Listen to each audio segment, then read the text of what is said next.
नमस्कार, जय हिंद दोस्तों। कैसे हो सभी लोग। आप सभी का स्वागत है आपके अपने YouTube चैनल बचिन मैथ्स पर। क्रॉस प्रोडक्ट मेथड पर हम पहले 2 पार्ट कर चुके हैं, आज तीसरा पार्ट है बच्चों। चलिए आज सीखेंगे हम लाभ हानि में कैसे क्रॉस प्रोडक्ट मेथड को अप्लाई करें। ठीक है, और बाकी आप पिछले पार्ट जरूर देखें। ठीक है, मोटिवेट रहें और मजा आएगा। देखो एक और पार्ट, छोटी छोटी वीडियो हैं जो आपको सिलेक्शन की ओर ले जाएंगे और इस तरह के क्वेश्चन आपको करने आने चाहिए। ठीक, चलिए सबसे पहले देखो मैं एक बात कहना चाहूंगा, आपको दिख भी रही होगी कि दुनिया की हर चीज ठोकर लगने से टूट जाती है। दुनिया की हर चीज ठोकर लगने से टूट जाती है, एक कामयाबी ही है जो ठोकर लगने के बाद आती है। समझ गए। चलिए दोस्तों, पहला क्वेश्चन देखिए आप। अगर आपको इस तरह क्वेश्चन करने हैं प्रॉफिट एंड लॉस में, सबसे पहले आपको कुछ बेसिक बातें आनी चाहिए। आप मुझे बताओ प्रॉफिट परसेंट, लाभ परसेंट कैसे पढ़ते हो आप।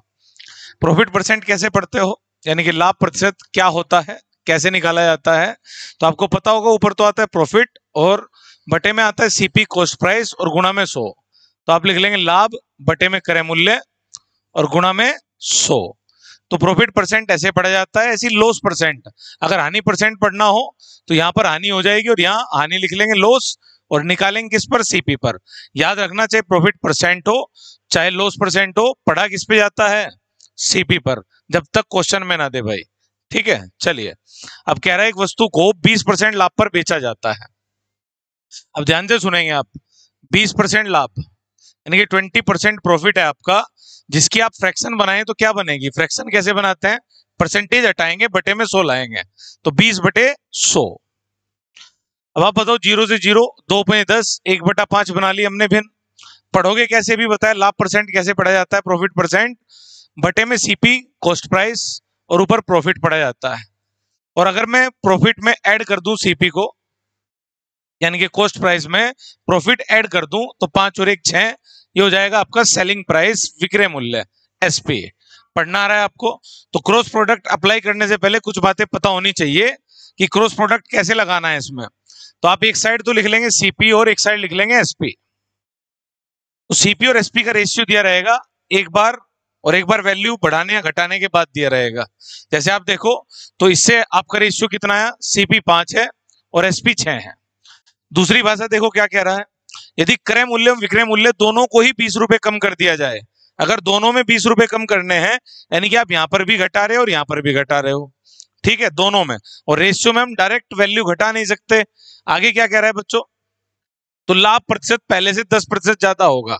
पहले कितना था, 20, यानी कि अब 10% और बढ़ जाएगा, तो आप कितना पढ़ोगे, 30%। और 30% प्रॉफिट को फिर से फ्रैक्शन में पढ़ो। कैसे पढ़ोगे, आप बनाओगे इसकी फ्रैक्शन, 3/10 बन जाएगी, 30/100, 1 0 से 1 0 कैंसिल हो जाएगी। तो आप कहोगे 3 का लाभ हुआ मेरे भाई, कितने पर, 10 पर। तो बेची कितने में, 13 में।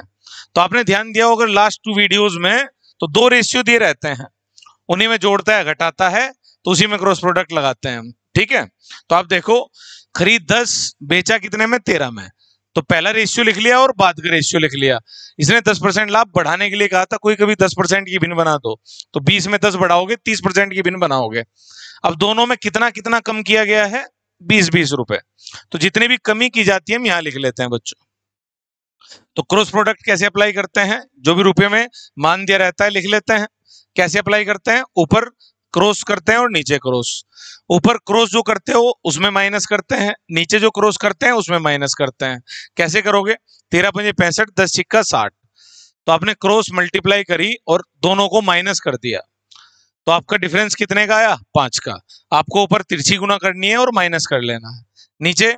अब जब यहाँ पर सेम वैल्यू हो तो देखो मैंने बताया था आपको क्या करना है, पहले सेम वैल्यू लिख लो 20 और बस इसके डिफरेंस की गुना लगा दो ऊपर, 10 और 3 के। 10 और 3 का डिफरेंस कितना आएगा, 10 और 13 का कितना डिफरेंस आएगा, 3। तो 20 दिए 60, तो यह आ जाएगा आपका 60। या ऐसे कर लो आप, 20 दाम 200 और 13 दूनी 26, 260, डिफरेंस 60 ही आना है। तो डायरेक्ट क्या है, अगर सेम है सेम वैल्यू लिख लो और ऊपर वाले रेशियो का डिफरेंस कर लो, उसकी गुना लगा दो आप। यहां तक समझ में आ रहा है। चलो अब बताओ क्या करना है, ऊपर वाले के जो तिरछी गुना की उसका डिफरेंस, नीचे वाले की तिरछी गुना का डिफरेंस, अंतर, उन दोनों का आप कंपैरिजन करोगे और देखोगे कि 5 की वैल्यू कितनी आ रही है, 60। आपसे क्या पूछा है, वस्तु का क्रय मूल्य है। अब जब आपने स्टार्ट किया था कितना था सीपी 5 और डायरेक्ट 5 की वैल्यू कितनी आ गई 60। अगर 6 की वैल्यू पूछे तो कितनी आएगी, यहां से आप 1 की वैल्यू निकाल लोगे। ठीक है, अगर प्रारंभिक विक्रय मूल्य पूछे तो डायरेक्ट आंसर दे सकते हैं आप, 5 की वैल्यू कितनी आ रही है 60, तो 60 रुपए आपका सीपी हो जाएगा बच्चों। वरना क्या करना है बच्चों, अगर डायरेक्ट ना हो तो यहां से आप क्या करेंगे, हो सकता है यहाँ 8 आ जाए 10 आ जाए कोई अलग वैल्यू आ जाए तो आप यहां से बना लेंगे। क्लियर है, चलिए स्क्रीनशॉट ले लो, अगले क्वेश्चन की तरफ बढ़ेंगे। चलिए दोस्तों नेक्स्ट क्वेश्चन पहले आप अटेम्प्ट करें, देखो जल्दी से वीडियो पॉज करके अटेम्प्ट करो, आपसे हो जाना चाहिए। ठीक है, चलिए अब मैं कराता हूं क्वेश्चन, ध्यान दें। एक वस्तु को 16.66% लाभ 16.66।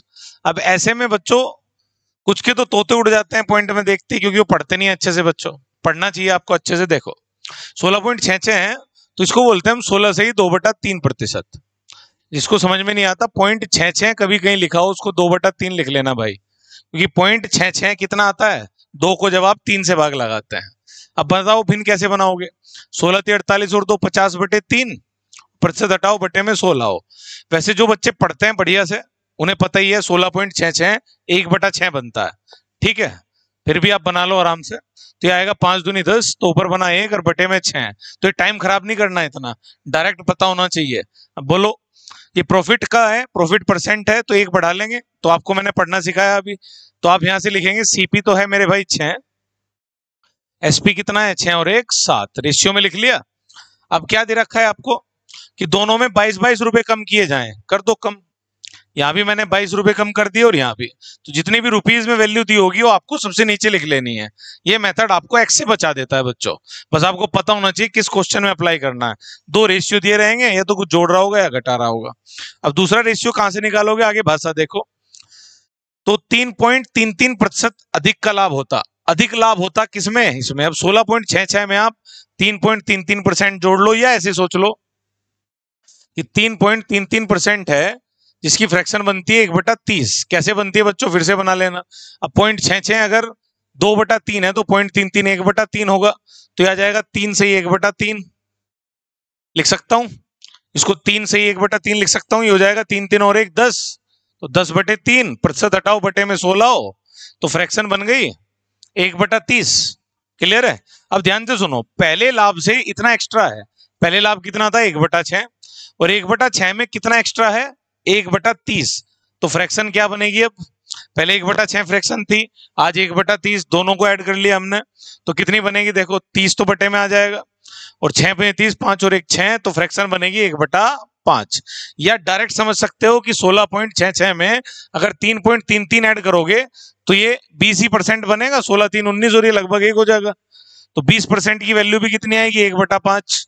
सोच सकते थे डायरेक्ट। चलो अब बताओ, तो सीपी पढ़ोगे 5 और 1 बढ़ा दोगे बच्चों, प्रॉफिट है, लाभ है, लाभ परसेंट है, बढ़ा दिया, तो बेच का रेट कितना आ गया 6। तो आपने कहा 6 की चीज 7 में बेच रहा था पहले, आज 5 की चीज 6 में बेच रहा है, और दोनों जो है कितने कमी है 22 रुपए की। बस क्रॉस मेथड लगा दो, सीपी आ जाएगा, एसपी आ जाएगा। बताओ क्या करोगे, 6 छंग 36 और 7 पंजे 35, और क्रॉस करने के बाद डिफरेंस कर लेना है, कितना आया 36 - 35 1। यहां बताओ आप, 22 पंजे 110 और 22 सिक्के 132, या आप क्या करो, मैंने बताया था दोनों जगह सेम वैल्यू है तो 22 लिख लो, और 6 में से 5 घटा दो 1, तो 22 ही आ जाएगा डिफरेंस। क्लियर है, उसकी गुना लगा देंगे हम, जो भी डिफरेंस आएगा। अब बताओ आप कंपैरिजन करोगे, 1 की वैल्यू कितनी आ गई आपकी 22, कितने की निकाल लेंगे 6 की, कितना आंसर आ जाएगा 22 सिक्का 132। बिल्कुल आसान है, समझ में आ रहा है, बढ़िया से लिख लेना, नोट कर लेना मेरे भाई, स्क्रीनशॉट ले लेना। एक और क्वेश्चन हो गया आपका, अगली वैरायटी की तरफ चलेंगे। ठीक है, चलिए दोस्तों नेक्स्ट क्वेश्चन। दोस्तों आजकल कंपटीशन इतना हाई है कि आप अगर केवल किताब खोले बैठे कुछ नहीं होगा आपका, आपको मेहनत करनी पड़ेगी, स्मार्ट वर्क करना पड़ेगा, और ये तरीके सीखने पड़ेंगे। क्लियर है ना, ऑप्शन से भी किया जा सकता है, लेकिन कई बार ऑप्शन में आपको 4 ऑप्शन ऐसे दे देगा कि डायरेक्ट वैल्यू कैंसिल नहीं होगी। क्लियर है बात, चलिए अब पढ़िए क्वेश्चन क्या है। एक वस्तु को बेचने पर एक औरत 20% लाभ कमाती है, 20% लाभ कमाती है, तो फ्रैक्शन हो जाएगा 1/5, और आप कहोगे 5 में 1 ऐड कर देंगे, तो सीपीएसपी पढ़ना सबको आता है कि बटे वाला मान सीपी है, खरीदी 5 में थी, बेची कितने में 6 में, तो आपको एक तरफ सीपी लिखना है, एक तरफ एसपी, क्योंकि दोनों में कम करता है या दोनों में बढ़ाता है। अब क्या कह रहा है, यदि उसने 1000 रुपए कम में खरीदा होता और 400 रुपए कम में बेचती, देखो क्रय मूल्य में तो कह रहा है 1000 रुपए कम कर दो, 1000 रुपए कम में खरीदा होता और यहां पर कह रहा है 400 रुपए कम में बेचा होता, तो जो भी कमी कह रहा है, मैंने आपको बताया था, या तो दोनों में कमी बोले या दोनों में कुछ बढ़ाए, साइन लेने की नीड नहीं है। ठीक है, अब बताओ आप, पहला रेशियो 5:6 है। आगे क्या कहा है भाषा में कि तो उसे 40% लाभ होता, इस बार डायरेक्ट बोल दिया गया 40% लाभ, ज्यादा कम नहीं बोला, तो डायरेक्ट 40% लाभ का क्या मतलब है, अब की बार आप फ्रैक्शन डायरेक्ट 40% की बनाओगे। ठीक है, अधिक बोलता तो ऐड कर लेते, कम बोलता घटा लेते। 40% की फ्रैक्शन कितनी होगी बच्चों, 2/5, 5 में ऐड करेंगे 2, कितना आएगा, 5 और 2 7। ठीक है, अब आपको पता है क्या करना है, क्रॉस प्रोडक्ट अप्लाई करेंगे, बोलो 7 में 35, 6 में 30, डिफरेंस 5 का। यहाँ पे देखो अब अलग अलग वैल्यू है बच्चों, अब क्रॉस करना ही होगा आपको, सेम वैल्यू होती तो डायरेक्ट लिख लेते और डिफरेंस की गुणा लगा देते। बताओ 4 5 20, 2000 आएगा और ये 7000 आएगा, 2000 7000 कितने का डिफरेंस हो जाएगा, 5000 का। तो आपकी 5 की वैल्यू 5000 है, तो 1 की वैल्यू कितनी आएगी, 1000। पूछा क्या है क्वेश्चन में, वस्तु का प्रारंभिक क्रय मूल्य है, 5 का ही मान पूछा है, प्रारंभ में 5 था ना, तो 5 का मान 5000 है, डायरेक्ट आंसर हो जाएगा 5000। क्लियर है, आसान है। एक बात और, क्रॉस प्रोडक्ट मेथड बनाई इसके लिए है कि अगर अलग अलग वैल्यूज देते तब अप्लाई करना होता है, कर लेते हम सेम वैल्यू में भी है। ठीक है बच्चों, चलिए स्क्रीनशॉट ले लो, आगे बढ़ते हैं। चलिए दोस्तों नेक्स्ट क्वेश्चन स्टार्ट करते हैं। दोस्तों एक समस्या और आ रही है आजकल यूथ के सामने, बच्चा सोचता है कि आज पढ़ूंगा मेरे भाई, आज तो तेरा भाई झंडे गाड़ देगा, 8-10 घंटे बैठ के पढ़ेगा, शेड्यूल बना लेता है, तभी एक मैसेज आता है धीरे से, बस गड़ जाते हैं झंडे। समझ गए बात, तो अपने फोन को ना जब पढ़ाई करो बहुत दूर रखो मेरे भाई, स्विच ऑफ कर दो। ठीक है, उसको अलग रखो या फ्लाइट मोड पे लगा के तब चीजों को देखो। ठीक, चलिए स्टार्ट करते हैं अगला क्वेश्चन। एक वस्तु 25% लाभ पर बेची गई, 25% का मतलब, अब आप हेल्प करेंगे मेरे भाई, 1/4 यानी कि 4 की चीज 1 बढ़ा दो, कितने की हो जाएगी, 5 की, तो हो गया आपका सीपी और एसपी। आगे क्या कह रहा है, यदि इसे 20 रुपए कम में खरीदा जाता और 10 रुपए कम पर बेचा जाता, दोनों जगह फिर कम कम है, तो यहां भी मैंने घटा दिया, यहां भी घटा दिया मेरे भाई, दोनों जगह लेस कर रखा है, तो 5% अधिक लाभ होता। अब आप बताओ, अधिक लाभ 25 से 5 ज्यादा होता, आप क्या बोलोगे, कितना हो जाएगा, 30। ठीक है, 30% का मतलब 3/10, आप कहोगे कि 10 की चीज कितने में बेच दी मेरे भाई, 13 में, अगर दोनों जगह लाभ है।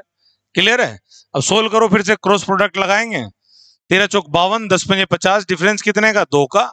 यहां पर देखो 100 और 13 दूनी 26, 260, तो ये आ गया आपका 160 का डिफरेंस। ये बनेगा 10 दाम 100 और ये बनेगा 13 दूनी 26, 260, तो आपका आ जाएगा 160 का डिफरेंस। तो 2 की वैल्यू कितनी हो गई, 160, तो 1 का मान आ गया आपका 80।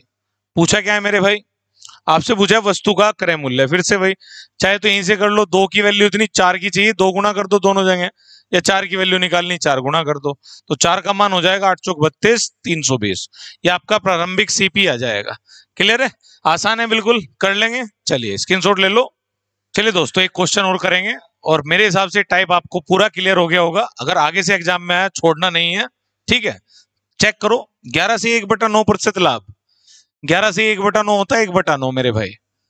ठीक, तो आप बना भी लोगे, 11 99 100 100 100 कट जाएगा, 1/9 बनेगा, तो 9 से 10 पढ़ोगे तो सीपी 9 है, एसपी कितना पढ़ोगे 10, तो सीपी एसपी का रेशियो लिख लिया हमने पहली बात से। आगे क्या कहा गया है, क्रय मूल्य 1300 कम और विक्रय मूल्य 3000 रुपए, अब दोनों जगह फिर से कम कह रहा है, सीपी के नीचे कितना लिखना है, 1300 और इधर 3000, तो यहां मैंने लिख लिया 1300 रुपए कम और यहां पर कितना, 3000 रुपए। आगे क्या कहा गया है, तो उसे हानि होती कितने की, 9 सही 1/11, 9 सही 1/11%। अब ध्यान से सुनो बच्चों, लॉस है तो इसकी फ्रैक्शन बनती है 1/11, और लॉस है तो माइनस कर देंगे, अब की बार प्रॉफिट होता है प्लस करते हैं, लॉस होता है माइनस करते हैं, तो आप बताओ 11 में से 1 गया, कितना बचेगा, 10। तो आप पढ़ोगे यहाँ पे कि 11 की खरीद थी, ये सीपी है, और 1 का लॉस हो गया, तो बेची कितने में चीज, 10 में। हमें तो रेशियो चाहिए सीपी और एसपी का, जिसमें हमें कमी दी होगी या ज्यादा दे रखा होगा, या ये भी हो सकता है एक जगह कम हो एक जगह ज्यादा हो। अगर ये वाला पैटर्न होगा तो निचले क्रॉस को आप प्लस कर देना, फिर अगर एक जगह कम हो और एक जगह ज्यादा हो, बस इतना करना है। अभी तो दोनों जगह कम है, उड़ा देते हैं सवाल को, बताओ क्या करना है। क्रॉस कर लें, 11 दाई 110, 9 दाई 90, कितने का डिफरेंस है? 20 का।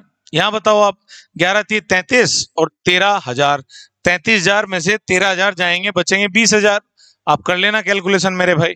20 की वैल्यू 20,000 है, तो हमें क्या चाहिए, क्या पूछा है? वस्तु का क्रय मूल्य। अब आप बताओ, 20 की वैल्यू 20,000 है मेरे भाई, 1 की वैल्यू 1,000, हमें चाहिए 9 की, गुणा मार देंगे, कितना आंसर आ जाएगा? 9,000। देख लो आंसर, सीपी 9,000 है क्या? चलिए, अच्छा आप लोगों को बढ़िया समझ में आई बात। बस एक रिक्वेस्ट है बच्चों, ये तीनों मेथड जो मैंने 3 वीडियोस बनाई हैं सीपीएम पे, मेथड एक ही है, जगह जगह कहाँ कहाँ लग सकता है आपको सिखाया है। और भी वेराइटीज हैं, लेकिन अभी के लिए इतना ही करते हैं बच्चों। चलिए, थैंक यू।